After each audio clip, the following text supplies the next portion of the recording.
Right now, there's a battle underway in the courts of this country, the federal courts, and in Washington over what to do about the military's don't ask, don't tell policy against gays in the military. I'd like you to comment on that, but I also have a very straightforward question, and that is, do you believe that being gay is, or lesbian, is it a matter of genetics, of biology, or is it a matter of choice? Well, Judy, it's your last question is the most important. I don't believe it's a matter of choice. I believe it is a biological occurrence. Specifically beyond that, I don't have the scientific knowledge to say, but I don't really believe it's choice. I do think that if there are people that want to stand up for me and stand up for every American and defend us around the world, they should be able to do that. I believe the government policy on don't ask, don't tell needs to be repealed. As to the judge and the courts, this is a law that Congress made. It is something that Congress needs to fix.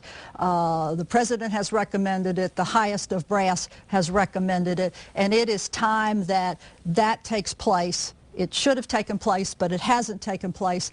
And now we've gotten judges from the Ninth Circuit a judge who has jumped in on this, probably because Congress didn't act, but it really needs to be decided by Congress and not the judiciary. And Mr. Burr, respond on the don't ask, don't tell, and also the question on whether being gay and lesbian is a matter of genetics, biology, or a matter of choice. Well, Judy, let me just say, I'm not sure that any of us know whether it's genetic or by choice, and I'm not sure that that's even relevant. If somebody chooses that lifestyle, and how it might then impact our policies. Don't ask, don't tell has worked. Now, personally, I don't see a reason to reverse it, but that's a personal opinion. I think the country should have a debate, and what we should do is we should wait until the Department of Defense has gotten back the survey of those individuals who serve. That survey's back in December. This is not too far off. I agree with Secretary Marshall. This is not an issue for the courts to decide. This is a law of the country, and only Congress can, in fact, address it. But I'm confident of this, that this is the wrong time to change this policy. We've got hundreds of thousands of troops deployed. We don't yet know what we might have to do from a standpoint of changing the accommodations for troops if the policy changed. Now, I'm not scared to have the debate.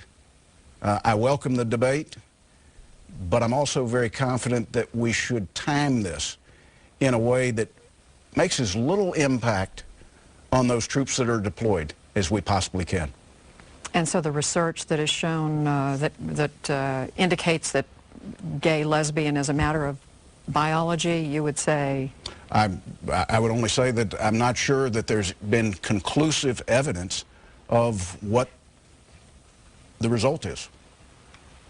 A rebuttal? I would respond to that by saying there is ample evidence that it is biological, and Senator Burr obviously believes it's by choice.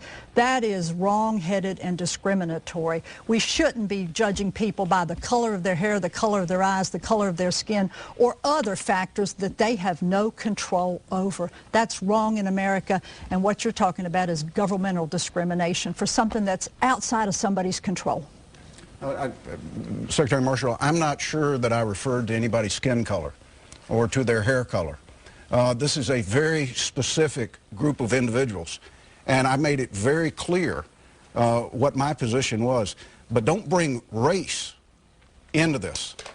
It is because of who they are by factors that they have no control over. Gender is another one of those. This country has been replete with discrimination based upon things that folks have no control over. And it's time in 2010, this century, that we end that. Judy, I don't believe that we should tinker with the 14th Amendment. I believe that it is important for the courts to determine whether we have interpreted it correctly for all these years, and I'm not suggesting we haven't. But I think when you have a debate in the country and that issue is raised, then it's important for us to have that arbitrator, the courts, to come in and tell us, did our founders, when they wrote the 14th, did they have something else envisioned? This issue has been raised in this election cycle, and many candidates' views have been misinterpreted, but there is an initiative led by Lindsey Graham to pass legislation that would initiate a constitutional amendment on this that would take away birthrights to individuals that were born here.